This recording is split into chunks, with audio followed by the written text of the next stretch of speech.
Okay everybody, today we're going to be making pork loin back ribs. And we're going to do it in a way that's very simple, that anyone with an oven and some tin foil can do. There's a lot of different ways you can cook ribs. Obviously the classic is smoking the ribs. We're not going to do that today, but we are going to end up today in a short amount of time with an amazingly tender rib with a good dry rub and homemade barbecue sauce. And I think this way is the best way you can do it in your house with minimal equipment. So let's get started. Let's first of all get started with our dry rub. What do I like to put in? The sweet base of my dry rub is always going to be a little bit of light brown sugar, whatever you got in house. Regular sugar is fine, but the brown sugar just adds the right flavor in my opinion. Let's just add a little bit of that, and then we'll go to our spice mixes. All right. Start with a little bit of fresh cracked black pepper. People always ask, does fresh crack make a difference? It actually does. The oils in pepper, if you've ever taken a chemistry class, will begin evaporating very quickly. So cracking it fresh is the way to go.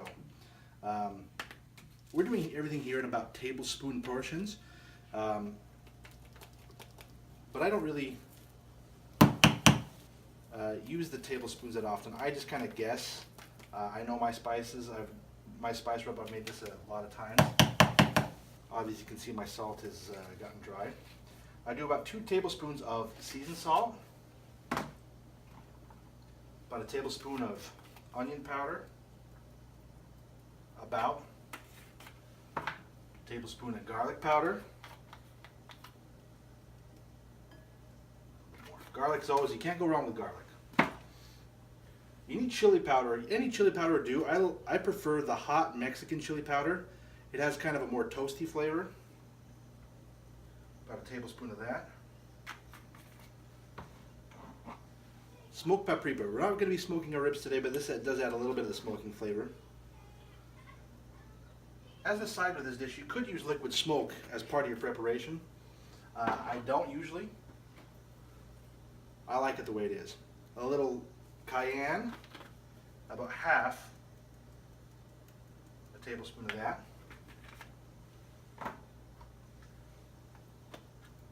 Mustard, a tablespoon. I always make this in batches because I figure if I end up making too much if I just make all one big thing for the amount of ribs that we're making. I end up making too much. And just a touch of white pepper. In fact, I think I'm going to add a little bit more black pepper to my mix.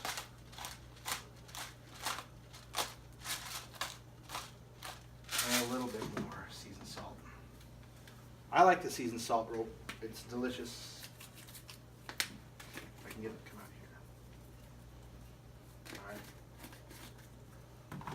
All right, so we have our spice mix, and it's very delicious. The next key is how you put the spice on the ribs. So here's what we're going to do. And I would recommend definitely bringing out the gloves for this one. I have made the mistake of not using gloves before and then touching my face or other parts of my body and regretting it for hours afterwards.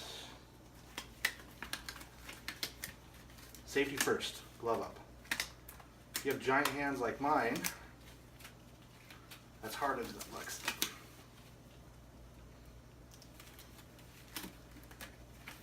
Barbecue is an interesting thing, and it changes a lot based on the areas where you go. Just give the spice rub a mix, a good mix here with your hand. Make sure all the big chunks are gone, and that you have a nice, even rub. We'll probably have to make a little bit more. We have 6 full racks of ribs we're making today. I'll show you just one. Make sure you get it nice and mixed, nice and granular before you start. Barbecue is a very old term. Its exact origin isn't known, but from what we can tell from the early Spanish, it's from the Arawak people. And they would take whole hogs and prep them and put them underground with hot stones or coal embers, and that would be barbecue to them. The word from the earliest Spanish dictionaries actually meant like setting up meat on a little open cook fire over with the Poles. Actually, the term barbecue was for the Poles, and the Spanish started calling it barbacoa, and obviously that's ended up in English as barbecue. The accepted English version was preparing the whole hog. That was barbecue. So this is part of the hog. So this is barbecue to me. All right. So get your rub and apply liberally. Okay. All right. And then the thing you got to remember is you just can't leave it there. You got to rub it in. It's called a rub. Okay.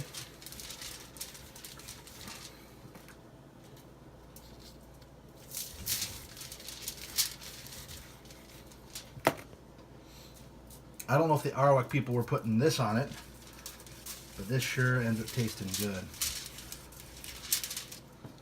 And then you go to the other side.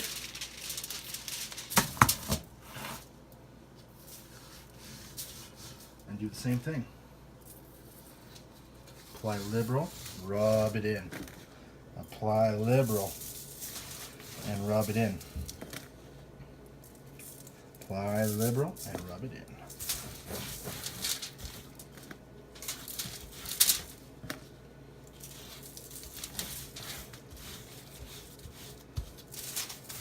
Let's end up with some extras here. All right.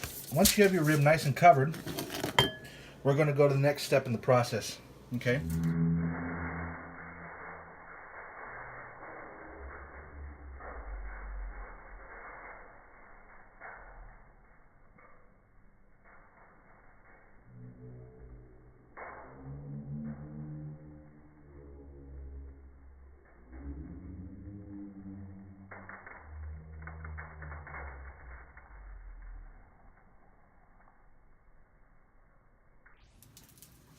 I'll just show you on one rack. You can see here we're going to make a bunch more ribs for the Super Bowl today. But this is the next step in the process for this. You need to take 2 sheets of foil. Okay? You need to get the wide stuff that they sell at Costco, the big ones. And lay them on top of each other. And we want to create a pocket that's going to save all of the juice possible. And that is key for the follow-up on this dish, okay?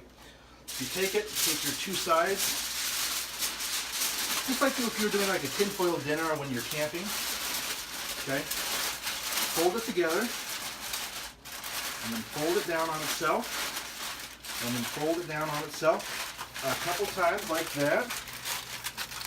Alright? And then flatten the ends. And flatten the ends. And then fold the ends up. Basically making an airtight pocket, as airtight as possible.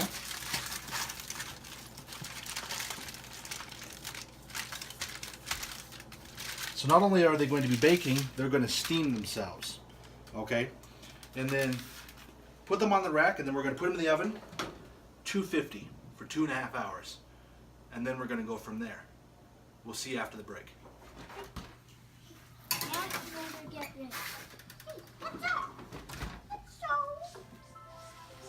2 hours and 30 minutes. Now that the ribs are done, we're going to make the barbecue sauce. The reason you have to wait for the ribs to be done for this particular sauce is you need to collect the wonderful drippings from those wonderful ribs that were in the tin foil. Just open the tin foil up from the end, pour it in. You need about a cup, okay, of liquid to help reinforce the sauce. We'll start with that. A little bit of the cooking liquid from the ribs. Okay. From there, this is a ketchup-based sauce. You need about 2 cups of ketchup, more or less.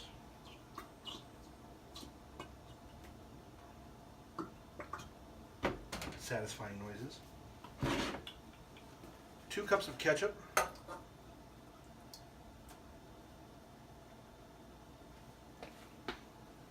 And then half a cup of apple cider vinegar for some tang, extra tang. Ketchup has some tang in it already.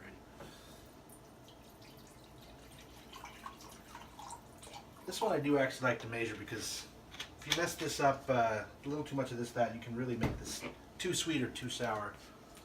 And it won't taste right. Okay? We need a little sweetness, so about 5 tablespoons of, excuse me, of brown sugar. ish.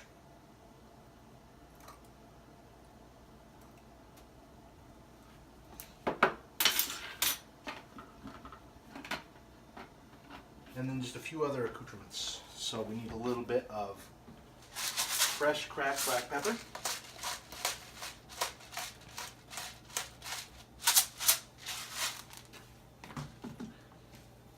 I like a little onion powder in this, gives it good flavor. About half a tablespoon does the trick, about, it's fine. And then a little garlic powder.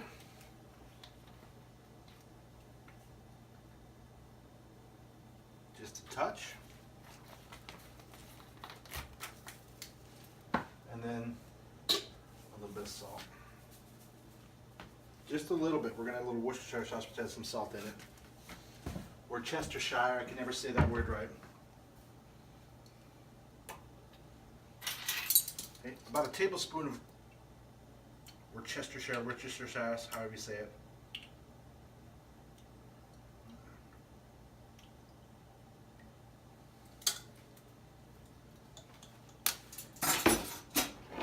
And then some lemon juice. It's a fairly simple sauce. You can find recipes like this, basically like this, you know, all over the internet. Mine's a little different in that I add the rib fluid to reinforce the flavor of the sauce, and you get a really good, sweet, savory sauce using that rib fluid and making it just that much more delicious. Get that going. Okay. What you want to do is bring this to a boil and then put it down on a medium-low and simmer for about an hour till it reduces to the consistency you like. Some optional things that you can do. Okay. This is basically a sweet savory sauce, but it also works very well if you want to make it a hotter sauce. You can either do that with your own peppers, but the best thing I feel like you can do, a little bit of classic Tabasco, which is what we're going to do today. After this cooks down, I'm going to divide this in two and leave one to be a sweet savory sauce for my guests. The other half, I'm going to add about half a bottle of small Tabasco. And that puts it just at a good medium heat, okay? And obviously you can change as much as you want. And the vinegar adds a little bit more tang against the sweet. It all depends on how you want to do it. So we get this up to a boil, and you just, the thing about this that's a little tricky, there we go, right in front of me, is you do need to stir it pretty frequently or else it will burn a little bit. So just make sure you come in and you mix your components, okay?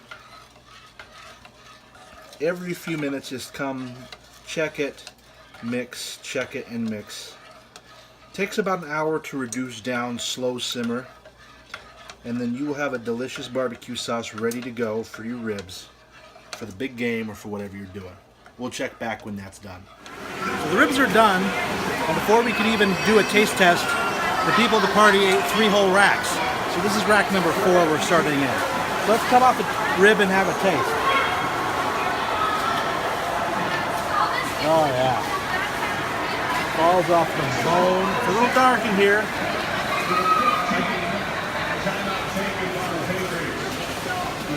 Whoa.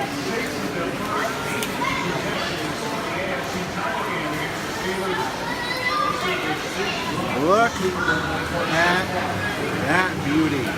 Juicy, fall off the bone. Oh, yeah. Put on a little bit of our homemade rib-enhanced barbecue sauce.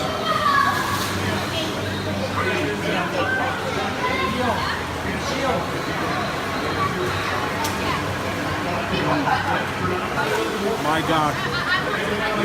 It doesn't get better than that, folks.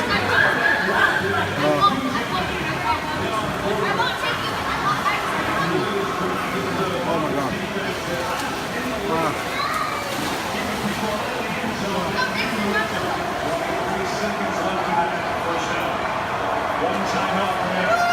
To the way! Thank you. The ribs were perfect.